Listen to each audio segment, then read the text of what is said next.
Et je vous embarque dans l'univers de la transformation digitale avec mes invités. Bonjour Olivier Massona. Bonjour. Bienvenue, vous êtes le directeur général d'Apsia et vous êtes venu avec Perrine de Courcelles, la DRH de l'entreprise. Bonjour. Bonjour. Bienvenue, vous allez nous expliquer quel est votre cœur de métier et puis surtout voilà, cette année de croissance qui vient de s'écouler. Apsia, je disais transformation digitale, expliquez-moi.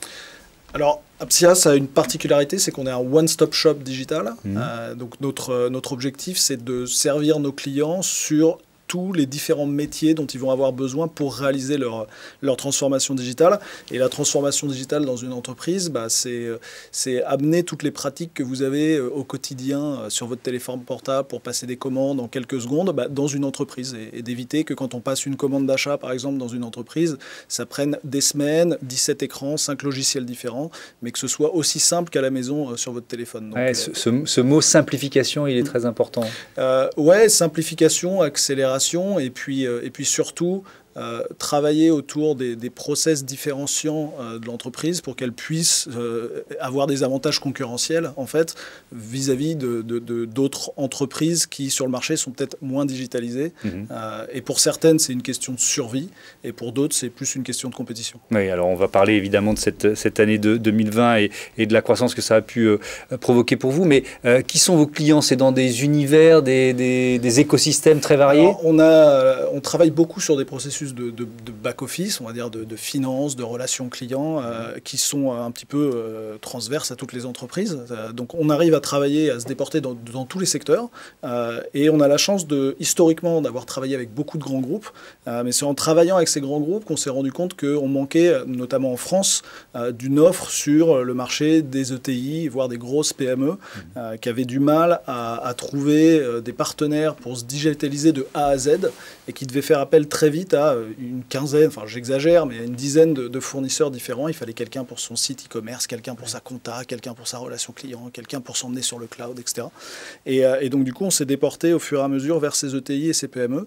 Et aujourd'hui, c'est passionnant parce que c'est des aventures humaines de partenariat avec des dirigeants d'entreprise pour les rendre de plus en plus concurrents grâce aux innovations. Oui, parce que vous, c'est ce que vous disiez, vous proposez un tout en un, quoi, en quelque sorte. Tout à fait, ouais, avec des partenaires stratégiques qui sont Microsoft, SAP, Cegid, et qui, eux, font de l'innovation de produits avec des plateformes dans le cloud très modernes, avec de l'intelligence artificielle, avec du machine learning, du prédictif. Nous, notre métier, c'est d'aider les entreprises à savoir quoi prendre ce qu'il y a de plus récent, innovant, mais qui colle surtout bien à leur taille, à leur pratique, à leur budget, etc. Et effectivement, l'enjeu de la transformation digitale était au cœur de ces derniers mois. Ça veut dire que vous avez pas mal recruté chez Apsia et que vous allez continuer à le faire? Tout à fait, c'est vraiment un véritable enjeu de soutenir la croissance d'Apsia. Cette année, on a recruté une trentaine de personnes et on a en projet voilà, d'en recruter une nouvelle quarantaine pour cette année. Et quel profil vous cherchez particulièrement? Est-ce que c'est si facile de trouver les profils qui vous conviennent et qui vont vous permettre de continuer de croître? Non, tout à fait. En fait, on est vraiment dans un marché en tension. On est dans une guerre des talents. Oui. Donc, nous, on va rechercher des profils juniors, des personnes qui sortent d'écoles de commerce ou d'écoles d'ingénieurs, et aussi des profils plus seniors qui ont vraiment une sensibilité business ou technologique. Et notre idée, c'est vraiment de les accompagner sur les problématiques des clients, pour ensuite les accompagner aussi sur des nouvelles technologies sur le cloud. Et donc, quand vous dites c'est un marché en tension, ça veut dire quoi dans votre métier? Pour recruter 30 personnes, vous devez faire quoi? Alors, on doit faire quoi? On doit être très présent sur nos plateformes pour attirer vraiment des talents, faire des vidéos, être très inventif.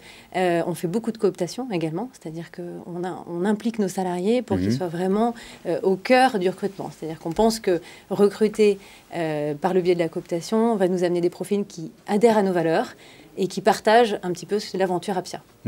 Et donc, dans les prochains mois, vous êtes dans ce process. C'est des ingénieurs, des commerciaux, des jeunes.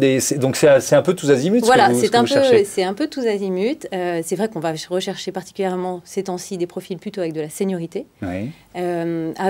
qui ont des profils qui viennent plutôt de l'informatique, sur des technologies peut-être qui sont aujourd'hui un peu obsolètes et qu'on va accompagner pour être sur des technologies qui sont du moment. C'est-à-dire que vous allez les recruter et les forcer, les former. Il y aura une certification. Le lapsus est intéressant. Avec une certification, c'est souvent un mot qui est plus important que le diplôme aujourd'hui. Tout à fait. En fait, on va s'appuyer sur nos partenaires dont Olivier a parlé tout à l'heure, sur Microsoft, Cegid, SAP, qui proposent en fait du contenu sur leur plateforme.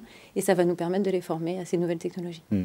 Comment vous voyez l'avenir? Parce que la croissance est forte, la transformation digitale, elle ne va pas s'arrêter demain de toute façon. Non, elle ne va pas s'arrêter. Nous, l'avenir, on le voit résolument, je pense, européen. On vient d'ouvrir une filiale en Italie au début janvier et on espère que ça va nous aider aussi à ouvrir peut-être d'autres pays plus tard.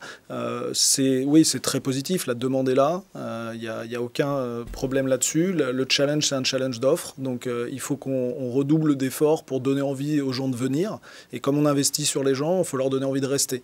C'est ce que j'allais vous poser comme question, parce que les talents, il faut les garder aussi. Exactement. Il faut redonner du sens à l'entreprise. On en parle beaucoup aujourd'hui. Alors, Perrine travaille beaucoup sur ces sujets-là, sur comment on emmène Apsia au-delà finalement du quotidien des gens dans la société. On travaille en partenariat avec des associations comme Sport dans la Ville, comme les apprentis d'Auteuil, pour aussi parfois donner un peu de sens à tout ça.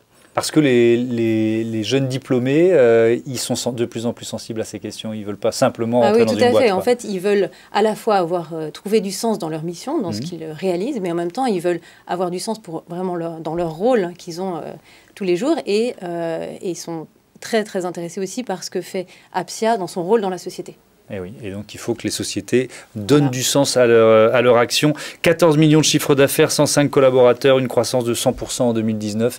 Ça fait du bien sur le cloud d'avoir une entreprise qui progresse et qui est en croissance. Merci à tous les deux et bon vent à Apsia, un nouvel écosystème à découvrir. C'est tout de suite.